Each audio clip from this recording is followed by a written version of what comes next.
Hey guys, Logan here from Popular Woodworking Magazine. Welcome to my shop. So when I am not at work, I'm still often doing a lot of stuff associated with woodworking, whether that is out milling lumber or in my shop turning, which are my two vices. And I really love when those two things cross over. And they cross over pretty heavily when we start to get into some of the specialty woods that we like to use in wood turning, but don't necessarily get to use in our everyday woodworking projects. Take this log for example. A friend of mine dropped off a bunch of pear here at my place, and pear is a wonderful wood to work. I have not had a bunch of it, but I've had some. So these two chisel handles were turned from pear that I actually milled for my grandpa's house. And it was one of my favorite woods to turn. It has a striking look between the two different tones in the wood, which isn't actually a heart and sapwood like you would think. This pear, in my experience, just gets these color streaks in it. Another great example made from the same pear tree that those were was this little miter plane that we built for Woodsmith magazine several years ago. We have the same pear infills. And in a strange turn of events, I just last week got a plane that I ordered from a gentleman in Europe, and this is made of European pear. So this is a little bit different species than what we have here. I believe most commonly it's referred to as Swiss pear, but this is a stabilized pear body. Just a wonderful wood to work, both with hand tools and turning. It has a hardness very similar to white oak, but a really, really fine grain structure. So it holds crisp details while you're turning, as well as little intricate details like on hand planes. So I'm currently taking a little break of magazine duties and processing these. Now, fruit woods are one of those woods that likes to split extremely quickly. If you don't process it, you'll lose the entire log to cracks and checks in a matter of weeks. So it is a super important thing to get it cut up into blanks that we can get drying and to seal the ends. And that's what I wanted to show you today, is how I process this down and seal the ends to ensure that it does not crack. Now, the way that I like to seal the ends depends on what it is. A lot of people will use something called anchor seal. That is a wax emulsion liquid that you paint on the ends of logs, and it works pretty well. But in my experience, what I like to do is I like to take the ends of these blanks and seal them with wax. Not only is it cheaper, but it also allows me to make sure I get a good, complete seal on the ends, and the system that I use keeps the mess very minimal. Anchor seal, I always feel like I have drips everywhere and stuff. So this is how I like to do it. But there is a very particular way that you have to seal these ends to get the wax to stick to the wood and not flake off like I've had in the past. So it's taken me a while to figure out exactly how to do this, but I figured I'd share that with you today. So the first thing we're gonna do is we're gonna break this down into little turning blanks. I'm gonna start at the big bandsaw. We're gonna cut this guy right in half, and then we will go over to the nickel plated bandsaw to cut this down. The nickel plating just keeps it from rusting. So when I cut this on the big bandsaw, I'll have to make sure to blow off the dust because this wet wood will rust that top. So let's go ahead and lop this down and we'll break it down into blanks.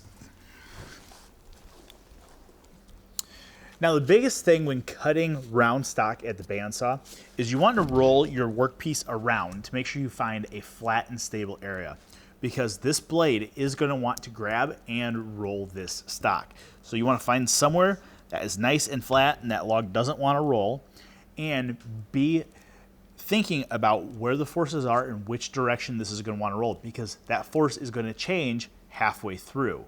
On the front edge, it wants to roll the log away from you. On the back edge, it wants to roll it towards you. So I feel pretty good right there. I'm going to cut this here at the big crescent because I have the throat depth to go ahead and make this cut on this log that's maybe 4 foot long. And I'm going to take a second just to grab a wire brush, and I'm going to clean off the bark. It looks like these logs maybe found their way into some mud at some point, so I'm going to clean that off. The dirt doesn't really affect the blade too much, but if there happened to be a piece of gravel or something in there, it's gonna take one of the teeth off this blade, and these are not cheap blades the way it is. So I'd rather not replace it if I can help it, and me brushing the log helps it. So there we are. So now I'm gonna go ahead and fire this up, make this cut, and then we'll head over to the small bandsaw.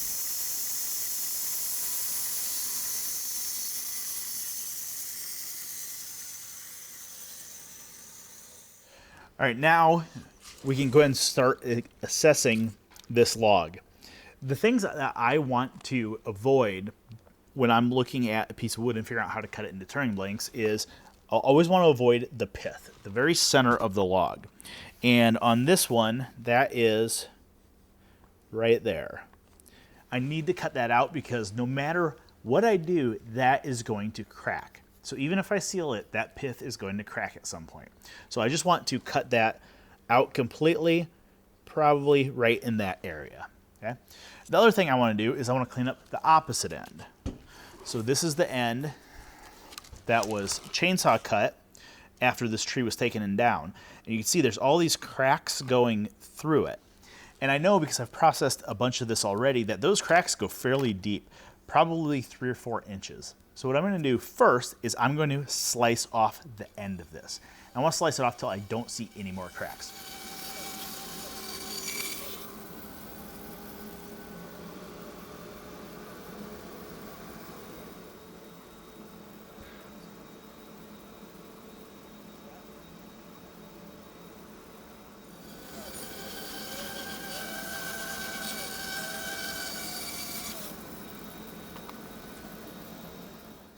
Okay, after that first cut, I could see I had that little crack here that I hit with the pencil just so I knew where it was at.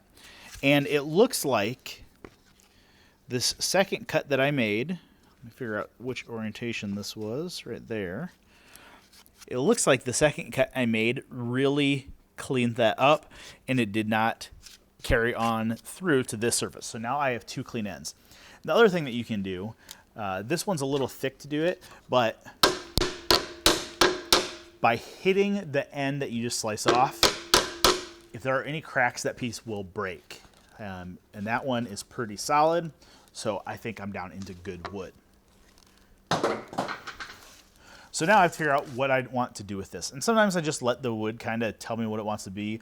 Don't necessarily go into a plan of I'm going to cut plain blanks out of this or whatever. I'm going to see what's on the inside before I make those decisions. So because this pith of this tree is so far off center, and looking on this opposite side, that pith is in the same general line, I can see that I have a lot of good material over on this side of the pith, which can be turned just like that into bowl blanks. And I really like the idea for this. When we get back to the bench, I'll show you a little bowl made out of this stuff. It looks really cool. So I think that's what I'm going to cut out.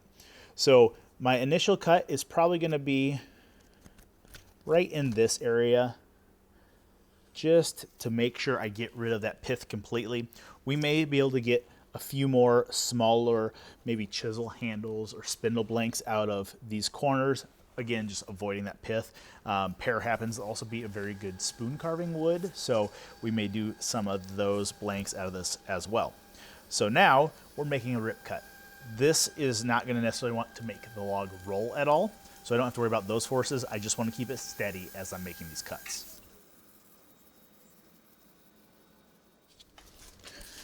Okay, so I have the pith right here in this section and pretty much the same area in this section. So I'm pretty happy with how that is sitting. Now, looking at the outside of the log, I do have another branch here, so there's going to be another small pith kind of running at an angle through this blank.